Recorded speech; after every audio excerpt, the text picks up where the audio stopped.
नमस्कार अमरावती। अब्बू मला लवकर अमरावती घेऊन जा हा होता 19 वर्षीय फाजिला हिचा तिच्या वडिलांना केलेला शेवटचा फोन आणि दुसऱ्याच दिवशी तिचा मृतदेह नातेवाईकांसमोर होता। अमरावतीच्या सौदागरपुरा परिसरातील फाजिला जबील मोहम्मद जुबेर हिच्या संशयास्पद मृत्यूने खळबळ उडाली आहे। विवाहानंतर ती नागपूरच्या गोरियानगर मोमीनपुरा परिसरात सासरी राहत होती। नातेवाईकांच्या माहितीनुसार सासरच्या लोकांकडून त्रास होत असल्याची माहिती फाजिला वारंवार फोनवरून देत होती। 15 मे रोजी तिने वडिलांना फोन करत अब्बू मला लवकर अमरावती घेऊन जा अशी विनंती केली होती। काही वेळातच सासरकडून फाजिला हिला अटॅक आल्याची माहिती देण्यात आली। नातेवाईक नागपूरला पोहोचले असता मृतदेह पांढऱ्या कपड्यात गुंडाळलेल्या अवस्थेत होता आणि तात्काळ दफनविधी करण्याचा सल्लाही देण्यात आला। मात्र मृतदेह अमरावतीत आणल्यानंतर अंघोळ घालताना तिच्या गळ्यावर व्रण दिसून आले आणि संशय अधिक बळावला। यानंतर शेकडो नातेवाईकांनी नागपुरी गेट पोलीस स्टेशन गाठत कारवाईची मागणी केली। 17 मे रोजी नायब तहसीलदार टीना चव्हाण आणि अधिकाऱ्यांच्या उपस्थितीत कबर उकरून मृतदेह बाहेर काढण्यात आला। जिल्हा सामान्य रुग्णालयात पुन्हा शवविच्छेदन करण्यात आले। प्राथमिक अहवालात गळा आवळणे किंवा श्वसनक्रिया बंद पडल्याचा उल्लेख करण्यात आला आहे। मृतकाच्या भावाने दिलेल्या तक्रारीनुसार भासऱ्याची पत्नी माहेरी गेल्यानंतर भासरा मृतकावर वाईट नजर ठेवत असल्याची माहिती फाजिला हिने फोनवर सांगितली होती आणि या प्रकरणी नागपूरच्या तहसील पोलीस स्टेशनमध्ये पती मोहम्मद जुबेर, भासरा मोहम्मद इरफान मोहम्मद जलील आणि सासरा मोहम्मद जलील उर्फ संजू पटेल यांच्या विरोधात गुन्हा दाखल करण्यात आला असून पोलीस पुढील तपास करत आहे। एका नवविवाहितेच्या संशयास्पद मृत्यूमुळे अमरावती आणि नागपूर हादरले असून आता सर्वांचं लक्ष पोलीस तपास आणि पोस्टमार्टमच्या अंतिम अहवालाकडे लागले आहे। 12 बजे के बाद 1 बजे हमारे को उसके पड़ोसियों को कॉल आता कि तुम्हारे बहन को हार्ट अटैक आया करके, उससे मौत हो गई करके। उसके बाद हम 3 बजे यहाँ से निकले। हम सुबह में वहाँ पहुँचे। हम वहाँ गए तो हमको ना मिलन दिए, ना कुछ करन दिए, ना मेरे बहन के पास मेरे को जाने दिए, ना मेरे साथ जितने लोग आए थे उनको जाने दिए। उसके बाद उन्होंने हमारे ऊपर प्रेशर बनाए, हमको जान से मारने की धमकी दिए।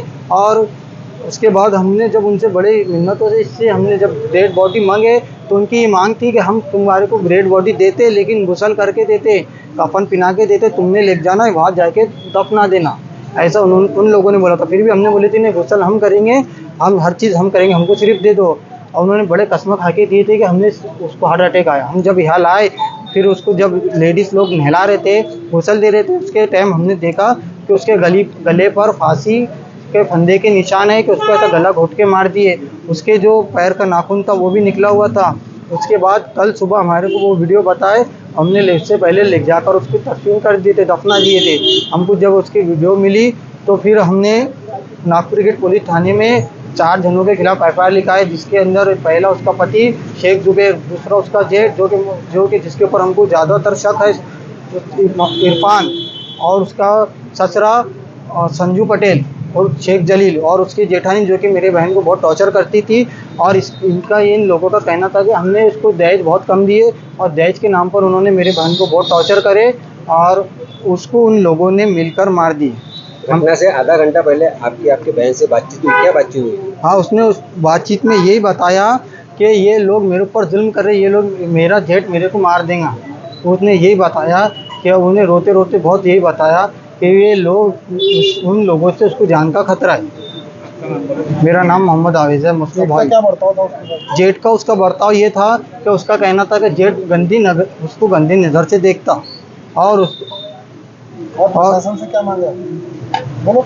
मेरी प्रशासन से ये मांगा है कि मेरी बहन को इंसाफ मिलना चाहिए। उसके साथ बहुत गलत हुआ है, जो उसके साथ हुआ है उसको उन लोगों को सज़ा मिलनी चाहिए, और जिन्होंने उसके साथ ये काम किया है उन लोगों के घर के ऊपर बुलडोज़र कार्रवाई होनी चाहिए। और जिन लोगों ने भी ये उनका साथ दिया है वो ये छुपाने में सबके ऊपर कानूनी कार्रवाई होनी चाहिए। और जिन्होंने हमको जान से मारने की धमकी दी थी उन लोगों के ऊपर भी कानूनी कार्रवाई होनी चाहिए। मेरी प्रशासन से ही मांग है, मेरी बहन को इंसाफ मिलना चाहिए। सदर प्रकरण असे आहे, फाजिया जमील मोहम्मद जुबेर व 19 वर्ष, राहणार सौदागरपुरा, नागपूर गेट पोलीस स्टेशनच्या हद्दीतली ही 19 वर्षाची मुलगी आहे।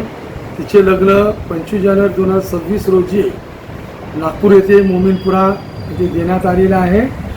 त्यानंतर तिला त्रास असल्याबाबत वारंवार ती घरी आई वडील किंवा भाऊ यांना कळवित असे.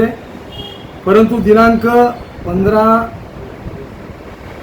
मे 2026 रोजी 00:20 वाजता तिच्या भावाला तिचा फोन आला, मृतकाचा, जे फाजीला जबीन आहे, तिचा फोन आला की मला खूप टॉर्चर करत आहेत सासरवाडीचे लोक दहेज देण्याच्या कारणावरून, आणि त्यामुळे मला एका अर्ध्या तासात मला मारून टाकतील अशी माहिती त्याच्या भावाला कळवली. त्यावरून त्यांनी पुन्हा 1 वाजता फोन आला त्यांच्या घरी की शेजारचे लोक यांनी कळविले की आपल्या मुलीला अटॅक आलेला आहे अशी माहिती दिली असता यांनी सकाळी त्या ठिकाणी नागपूर येथे सकाळी पोहोचले.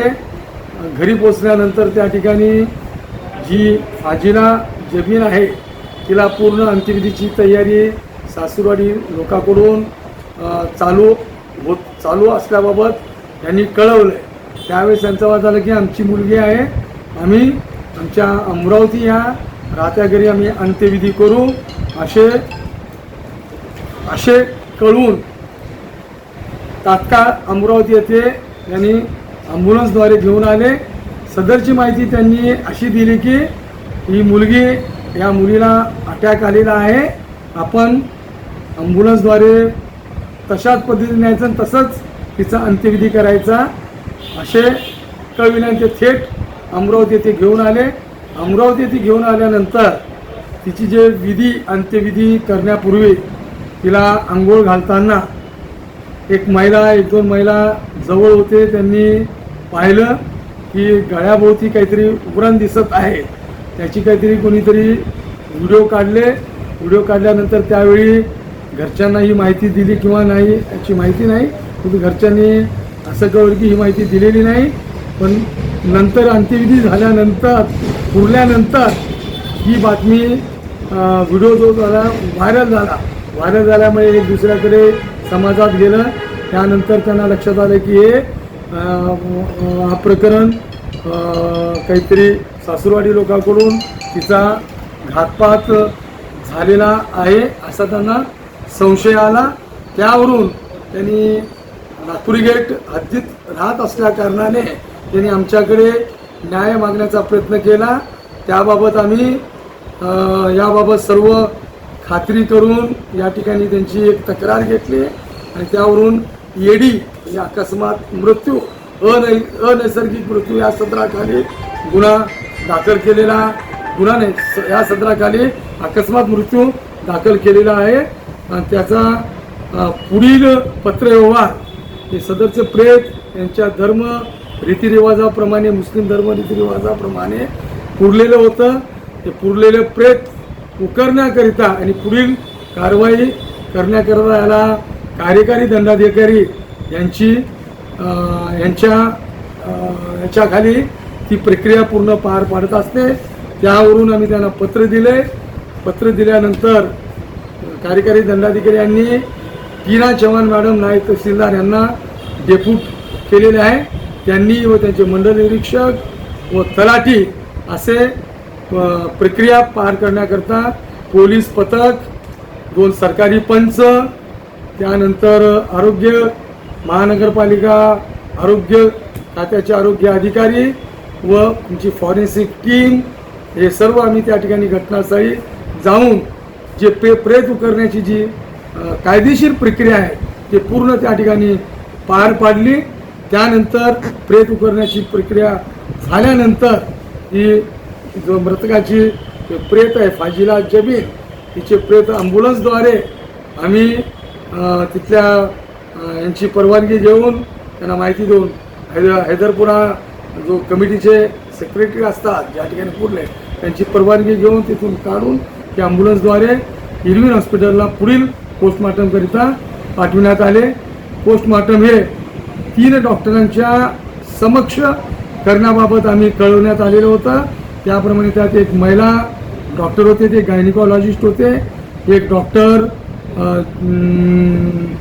रोहित देशमुख नावाचे डॉक्टर होते, ते फॉरेन्सिक एक्सपर्ट होते, त्यानंतर त्यांच्या मतीला अजून एक डॉक्टर चालके, असे तिघांच्या समक्ष तो रीतसर तो पोस्टमॉर्टम करण्यात आलेला आहे. पोस्टमॉर्टम झाल्यानंतर जो अहवाल असतो, प्राथमिक अहवाल, त्याला आपण प्रोव्हिजनल रिपोर्ट म्हणतो. त्या प्रोव्हिजनल रिपोर्टमध्ये asphyxia due to compression by neck आणि बाय मीन्स ऑफ लिगॅचर असा त्यांनी अहवाल दिलेला आहे. त्या अहवाल प्राप्त झालेला आहे आणि त्यानुसार आम्ही ती संपूर्ण कागदपत्र, पोस्टमॉर्टमचे जे ॲडव्हान्स रिपोर्ट, बाकीचे जे कागदपत्र आहेत, आम्ही पोस्टमॉर्टम झाल्यानंतर तात्काळ तहसीलचे पोलीस इन्स्पेक्टर संजय मेंढे यांना आम्ही व्हॉट्सअपद्वारे कळविण्यात आलेले आहे. या सर्व पत्रव्यवहार करण्यात आलेला आहे.